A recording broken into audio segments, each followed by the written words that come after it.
U.S. Army is quadrupling the number of Stryker combat vehicles equipped with the new 30mm autocannon. The upgrade will allow Strykers to better fight against similar vehicles used by potential adversaries.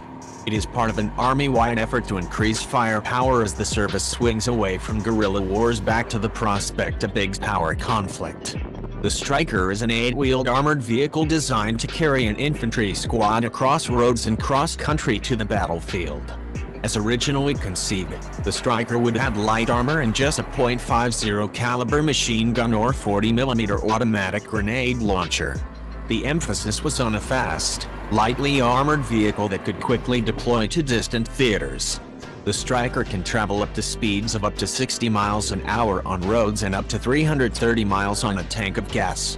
Now, as the U.S. Army contemplates potential ground combat against the mechanized armies of Russia, China, and North Korea, the emphasis is shifting away from mobility and towards firepower.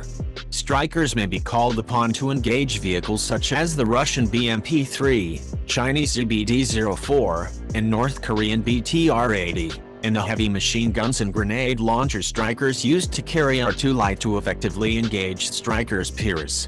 There are currently 7 Stryker brigade combat teams, and each brigade has about 4,500 soldiers and more than 360 Strykers.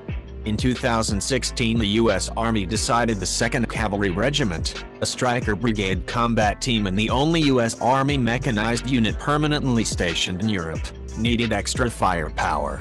In the event of a crisis, the 2nd Cavalry would ride to NATO's eastern border, helping to protect countries such as Poland, Estonia, Latvia, and Lithuania. In order to improve the 2nd Cavalry's odds in battle, the Army decided to arm half of the brigade Strykers with Javelin missiles and the other half with the new Protector unmanned turret. The new turreted Stryker is known as Stryker Dragoon. Here's a video of Stryker Dragoon at the live fire range. The Protector turret, manufactured by Norwegian defense contractor Kongsberg, is armed with the XM313 30mm autocannon and an M247.62mm machine gun. The autocannon carries 150 rounds of Mk238 high-explosive incendiary tracer for use against ground troops and unarmored targets, and the Mk258 armor-piercing fin-stabilized discarding sabot tracer round for use against armored vehicles. It is completely unmanned, operated by the Stryker crew inside the hull of the vehicle. Protector is stabilized, allowing Stryker Dragoon to fire accurately while on the move, and is equipped with a thermal camera, day camera, and laser rangefinder. Now, according to Defense News, the Army has decided to equip 3 more Stryker brigades with the Protector turret.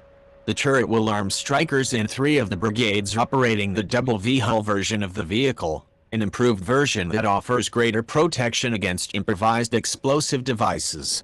The result will split the Army Stryker force into heavier and lighter brigades.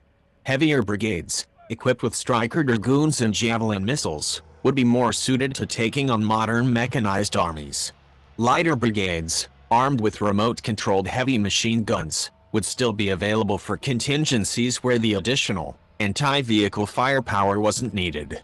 Stryker Dragoon is an example of the Army quickly addressing an urgent need from the field, developing the new gun and turret and testing it over a period of about 2.5 years. It's also an example of the service taking existing weapon systems and modifying them to address a different set of threats, instead of buying a new weapon system altogether. By all accounts, the new weapon system is highly successful and a hit with crews.